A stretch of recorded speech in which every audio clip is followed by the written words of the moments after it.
So today's question, oh my god, the hiccups, brilliant. Anyway, today's question, see if we can get through it. Today's question, there's a few about leverages, and the question was, which lift needs the most muscle mass? And that answer is the bench, and that is why you see guys on the whole benching a lot more than women, because they have more muscle mass. It's like a real big reason. It's by far the lift that needs the most muscle mass, and that's why in your programs, most likely if you're training for powerlifting, you're going to have a lot of hypertrophy work in there to build the muscle. After the bench, the second movement would be the squat that needs the most muscle, and that would be obviously hypertrophy in the quads, hamstrings and back, and obviously the glutes, big fat ass. So and obviously last is the deadlift, and that is really why you see people that are very new in the gym, very new to training, deadlifting massive weights. You'll see so many people that barely can squat, barely can bench, and have a good deadlift, and that's because you need the least amount of muscle mass for it. So yeah, I mean, and that is a lift where leverages can help you the most as well. That was another question, which lift can leverages help you the most? The deadlift, having long arms, something which I do not possess, obviously reduces the range of movement. So yeah, that's why you see people that are really long limbs, long arms especially, are often really good deadlifters. If you look at some of the best deadlifters, usually conventional deadlifters, they have really long arms. Even sumo pullers, anyone with long arms obviously makes the range of movement a lot shorter. However, you do find, again, this is answering another question, you do find that this will affect the bench, because obviously inversely that has a longer range of movement on the bench. So obviously there's pluses and minuses. However, people with longer arms in the sport are often a bit better off, because let's look at percentages of total. Your deadlift will always make up the biggest part of your total, a bigger proportion of your total compared to the bench, and for most people, the deadlift is a bigger proportion than the total than the squat. Some people do squat more than they deadlift. This is really common in the heavier weight classes, and this actually is a leverage point as well. So as the weight goes up, your leverages for the deadlift get worse, because I am talking about really kind of heavier males, 120 kilo plus. Even less than that. I mean, as you gain weight, your gut will get in the way, and it will make your starting position a lot worse, and it'll put you in a worse position to pull from. So, I mean, there was at Westside Barbell an old, still going gym, but one of the best powerlifting gyms for equipped lifting in the world. Their advice on gaining weight was gain weight until your deadlift goes down. So, yeah, I mean, it's kind of well established that weight gain to a certain point will affect your deadlift, because your starting position will get worse. And again, this isn't for smaller lifters, and it's not for necessarily females. This is talking about bigger lifters that are getting a gut hanging against their thighs, and obviously that can affect the starting position. So leverage on the deadlift is definitely the most important thing. That's why you get people that, I know people that have pulled 300 and they don't squat, they barely squat 200, and they haven't been training that long. They've just got super long arms and they've got barely any muscle. They can't bench 140, but they can pull 300. Again, that's just leverage. I mean, I could never do that. I'm still yet to pull 300. I'm very, very close to it, but I'm squatting best ever was 280, 277. say, and yeah, and obviously bench 190. So it's I can do it with that little amount of muscle mass. Interestingly, when I started out, I initially pulled sumo, and I pulled 230 at 90 kilos, and my best squat was about 150 kilos in reps.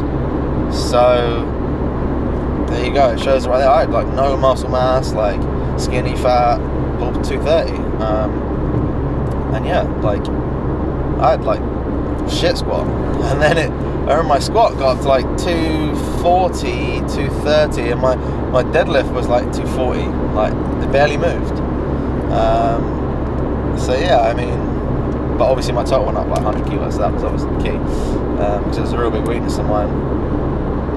So leverages can obviously help you in the deadlift, for example, if you have longer arms. I'm not talking about minor differences, I'm talking about like people with long arms, like they'll get the real benefit out of that, and they may struggle on bench, and usually they'll find that as a taller lifter.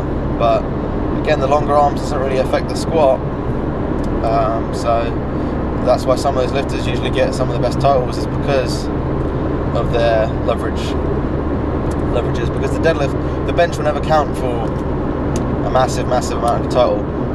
Obviously, when things get to a high level in powerlifting, you have to be strong everywhere. This is the biggest thing. If you want to be good at powerlifting, basically just be like a good deadlifter and an okay all-rounder, because it just counts for so much of your total. But if you want to be a great powerlifter or a very high standard powerlifter, you have to be good at all of them. And you could squat 250, let's say as a kind of 105, for example myself, like I could squat 270, and say I deadlifted 300. It sounds really good, but if I benched 140, 150, I would be nowhere near the sort of total requirements to be any decent, competitive in the country, I mean. So when you start benching 180, it's like that's 40 kilos more, so that's 20 kilos someone that's putting their squat and deadlift just to catch that up if they're not going to increase their bench. So yeah, obviously everything counts, but yeah, definitely the bench is the one that you need the most muscle mass, and that is why there's so much hypertrophy focus on that lift, and that is why the rep ranges are usually higher, especially in an off-season block. We'll start with, again, everyone's different, but they might start 8 reps to 12 reps, depending on what your needs are and what I think your needs are, and then we'll taper down from there. And the squat will have slightly higher rep ranges, probably not that kind of 8 to 12, but maybe it will be 7 to 10. I know some of you got 10s, but yeah, and that's because you need to grow the legs, and again, it's super important to have big quads in powerlifting. It's really important to be strong everywhere, but it's important to have big quads, big hamstrings, and a big ass, like for the lower body lifts. Like that's what you need, which is why we're all going to be, Instagram famous, basically, for just doing sport. So yeah, it's definitely key. I'm trying to think of what else. If there's another question I'm forgetting, but can leverages hold you back? Not unless you've got like super bad, like if you've got really short arms, yeah, it's always gonna hold your genetic potential on the deadlift back a little bit, but like your bench is gonna be sweet, and like there's no reason on the squat why it can't be good. Like I know if I had arms that were 2-3 inches longer, I would be deadlifting 20 kilos more probably by now, but but then my bench probably wouldn't be what it was. My bench would probably be 15-20 kilos worse off. So it's a bit of a juggling act, and the best lifters in the world all haven't got long arms. If you look at any weight class, like they're all not fucking gangly little like gorilla looking people. So it's not just about having long arms. So I would really try not to think too much about, I've got long arms, I've got short arms, so therefore this, therefore that. There's people with long arms putting up big benches. I mean, look at Jen Thompson for the females, putting up a 140 bench. It's crazy. And she's a masters as well, and she's got long arms, and she's got like huge range of movement, huge.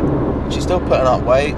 You've got John Hack, for example, as a male, 83, long arms, bench, huge range of movement, bang, massive bench, like world records, both of them. John, not a world record, but very, very close.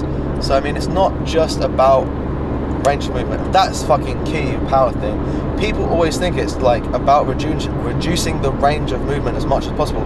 That's not fucking true. Otherwise, everyone would have an ultra wide squat, max width on the bench, and an ultra wide sumo stance. It's not just about reducing range of movement. It's about being strong in the range of movement that you are using. So for me, I bench with my elbow in line with my wrist. Like, that's how I bench. For some people, I recommend max width, and some other people somewhere in between, and some people even closer than that. But I don't think for everyone it suits everyone to go wide stance squat, wide stance bench, and a wide stance sumo. Don't think that at all. Otherwise, everyone would do it. It's not just about shortening the range of movement. It's about being strong in the range of movement you are doing. So, you know, that's really, really key. So yeah, so it's not just about leverage, and muscles are super important, and that's why we train them, and that's why we have a phasic kind of approach where we'll go from higher reps to lower reps over a training cycle, training blocks, and that is to build the muscle, prepare the nervous system, lift heavy weights to sum it all up.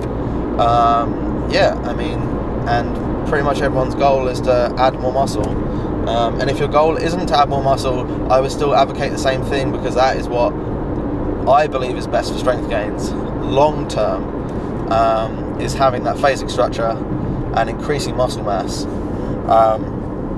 And it's more important the worse you are, and it's less important the better you are. But you have to have a high level of muscle mass to compete at a high level. So if that's your goal, over the years you're going to have to slowly increase your lean muscle tissue. That's just a fact. I mean, look at all the best powerlifters.